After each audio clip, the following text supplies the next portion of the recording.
What a week. Holy smokes. Soon you'll be able to tell your kids about how the United States dollar was once the strongest currency in the world, and you were there to watch it all fall into ruin in the spring of 2023. Are warning the collapse of another American bank could lead to a credit crunch and an economic slowdown. As banks collapsed all around you, and how you had to pull your money out of your local banks and put it into gold and silver and real estate just to protect your family. How the president of Ukraine just met yesterday with BlackRock, yes, the largest asset manager in the world, as this war has helped them add $9 trillion to their balance sheets. Yeah, BlackRock now owns over 30% of Ukraine.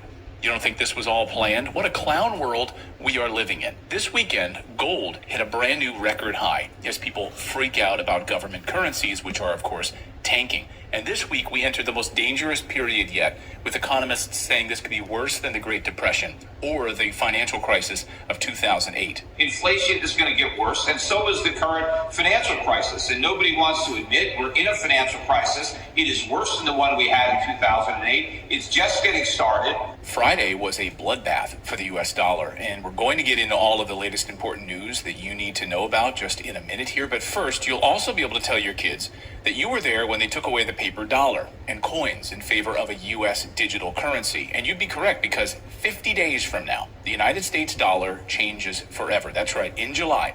And just 3 weeks ago, the U.S. Federal Reserve started the process, the rollout of this new central bank digital U.S. dollar. The full rollout happens in July. So guess what? On July 4th, on Independence Day, we can celebrate losing our freedom. This is not hyperbole. Your freedom to use cash the way you want to is going to change forever. Just like what Europe did a few weeks ago, making it illegal to spend cash over $1,000 or 1,000 euros. You can't use 1,000 euros to pay cash. Maybe you want to get some trees removed in your yard and you want to pay the gardener to do that. You can't pay him in cash anymore. Can you imagine? Think that's fake news? Here's the head of the European Central Bank, Christine Lagarde, explaining it. No, the problem is they don't want to be controlled. They don't want to... Yeah, but you know what? Now we have in Europe this threshold. Above 1,000 euros, you cannot pay cash. If you do, you are on the grey market. You take your risk. You get caught, you are fined, or you go in jail. So no biggie, you can't spend your own money without the government tracking you, and you can go to jail for it. In the United States, it's called the Fed Now program, and it'll replace paper currency, which this week became even more worthless. It'll move the United States to a cashless society, a total surveillance state where every transaction will be tracked. Whereas the Fed describes it, money that's in your account can even expire and become unusable. Just like that Olive Garden gift card that you got that one time that you never used. One day you go to buy some bottomless breadsticks and pasta and the gift card won't work. Expired. Where'd that money go? It's gone. You can read how the Fed actually plans to use expiring money right on the Fed's website.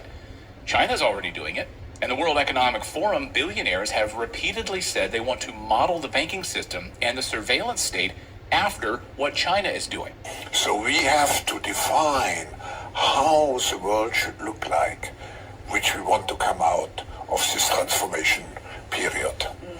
I respect China's achievements, which are tremendous over the last over 40 years. I think it's a role model for many countries. There's a level of admiration I actually have for China, because their basic dictatorship is allowing them to actually turn their economy around on a dime. So yeah, they love what China's doing. Many U.S. government museums, national parks, historical sites are no longer accepting paper dollars. Want to go to any number of government museums? Sorry, no cash allowed. Mount Rainier National Park? Sorry, no cash allowed. We only accept digital. And many American businesses have already gone cashless. They pretend it's all about convenience, but of course it's all about control. And this week we saw the clearest indication that control is the primary model, as more small banks across the United States teeter on the cusp of collapse. And when they collapse, they'll be swallowed up by one or two of the biggest banks in the world, rolled into that massive beast of JP Morgan Chase, which of course is an extension of the world's central banks. Guys, this is all happening right now. And even mainstream economists who have been lying to you for months or even years about how good the economy was, and it's all peachy and there's no inflation, they're finally admitting that we are facing a shitstorm. Paul Krugman loved to tell us how inflation was exaggerated and the Fed spending was no big deal. Then the evidence hit them over the head, and they have to admit what we've been warning you about for a year on this show, that inflation is here to stay for a long time. The days of free money are over, and the chickens are now coming home to roost. Powell also said that the banks are fine, nothing to worry about. I just about spit out my iced tea when he said this lie. But he specifically said the banking system is sound and resilient and strong. Liz, I've heard so many times since the first of Silicon Valley Bank, the banking system is fine, the banking system is stable. And then when we heard on Monday, First Republic has been bought by JP Morgan, then look what happened yesterday. I mean, you had some of the banks, PacWest down 25%, Western Alliance down 20%, the KBW index down 7, 8, 9%. Liz, it's not over by a long shot. He's right. The banks are not fine. Last night, Saturday, we got word that hedge funds are so scared of America's banking collapse that they're moving into European banks, buying up European bonds. That's how crazy it is right now. They actually trust Europe over the United States. And the credit crunch is just in the beginning phase right now. The next comes the collapse of these small banks. The Fed is trapped in a corner, guys, and that means they are facing a financial crisis unlike anything we've ever seen before. Let me lay it out for you. Over 50% of all American banks are insolvent, according to a report out this week. That means your money is not safe in these small banks, and they all know it. So here's what's about to happen. JP Morgan Chase will start buying up all of these smaller banks for pennies on the dollar. Then as the crash accelerates, we now expect Powell and the Fed to pump billions of stimulus into the failing system, even further crashing the US dollar. But as Brandon Smith reports, it's too late. Because now the national debt is over $34 trillion. There's simply no room left for absorbing a massive amount of additional debt as the banks collapse. So this is exactly what happened in 2008, but they didn't prepare this time. And now the Fed is trapped. Cutting rates means prices will skyrocket, so you're going to see prices continuing to go up at your grocery store. And if they keep things where they are, the banks will collapse as they are right now. So the banks are collapsing, and they're going to keep these rates where they are. But here's the real story, guys. Two things. This whole collapse benefits the billionaires. They want the control, the centralization of your currency. That's why the digital dollar rollout in the next few weeks is so powerful. This is perfect for these guys, but not for you and me, of course. That's why this weekend gold is going bananas. Smart investors who don't want the World Economic Forum controlling their wallets poured out of the US dollar and into gold. This week we saw a new all-time high for gold. Gold is now worth more than over 70 government currencies around the world. Think about that. These governments don't want you to buy gold, but they themselves are stockpiling gold. How's that for ironic, right? This week, central banks bought a record amount of gold, and yet they'd rather have you not buying it. It's why I'm buying as much gold and real estate as I can afford right now. It's something I've been doing for years to protect my family. So guys, that's the news update part of today's video. Now I want to introduce you to today's sponsor for today's video, which is tied directly to the demand for pulling gold out of the ground. Now this company I'm talking about just IPO'd and just was listed on the NASDAQ. They are a gold producer named US Gold Mining Incorporated. Here is their stock ticker. Now, as of this recording, they're trading at $10.41 a share. The stock is up 15% since it IPO'd. Just look at this beautiful chart. And you need to pay attention to what I'm about to show you guys with this company. So after US Gold IPO'd, I bought a lot of shares of this company, and I plan to hold this stock for a long-term hold. And you'll see why in a minute. I'm going to show you 3 big reasons why this is a big deal and why I'm personally bullish on this company. Now, before we get there, as I mentioned, gold this week hit a new all-time high, the highest price of gold ever. It's worth more than 70 government fiat currencies. So just let that sink in for a moment as central banks are buying gold hand over fist right now. And the Bank of America this week just announced that it thinks that gold will hit $2,500 an ounce this year. It just passed $2,000 this week. So as the dollar continues to collapse, the demand will only grow. Now, here are 3 reasons why I'm very bullish on this company, US Gold. The CEO is a legend in gold production. It's like getting the Michael Jordan of gold to run your company. Next, no one really knows about this company. That's another reason why I love it. And it's totally undervalued right now. That's the third reason, because no one knows about it. They're sitting on a 9 million ounce of gold equivalent resource right now in the Yukon in Alaska. And another thing, the tight ownership of this stock. 81% of the stock is owned by one owner, and they have no plans to sell it until they can build up this company and then sell the company. So the outstanding shares are available for you and me to buy up. There's about 19% of the shares available for you and me. So let me break these three things down a little bit further so you can do your own research on this.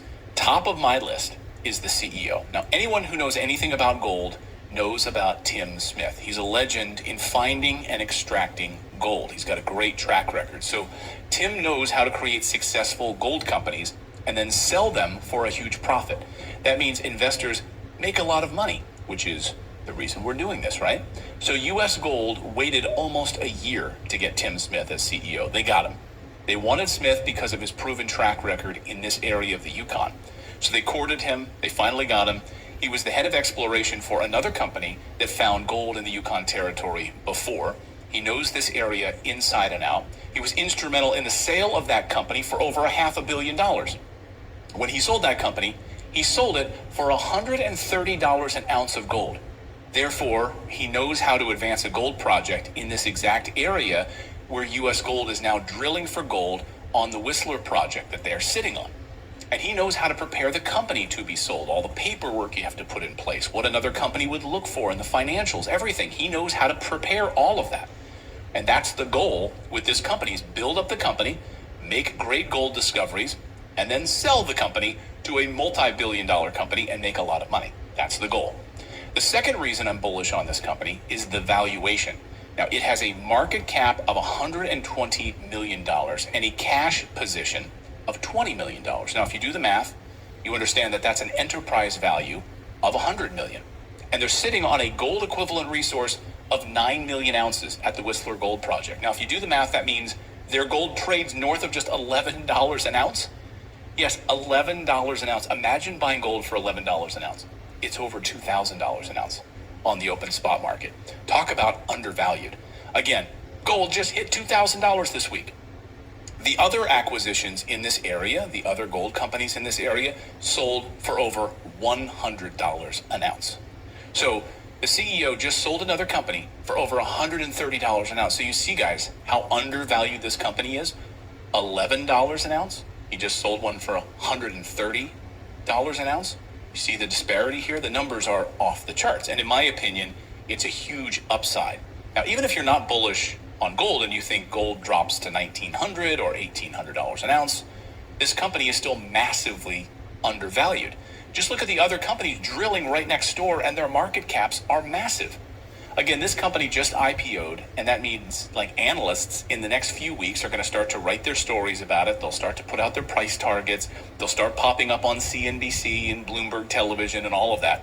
And I'm telling you about this company before any of that happens, before you see them popping up on CNBC. And number 3 on my list is the tight ownership structure of this stock. 81% of this stock is owned by one owner. That means that when they hit gold in some of these veins, and they start drilling right now, and then CNBC and analysts start talking about them, there could be potentially a bidding war for shares on the open market, on the NASDAQ.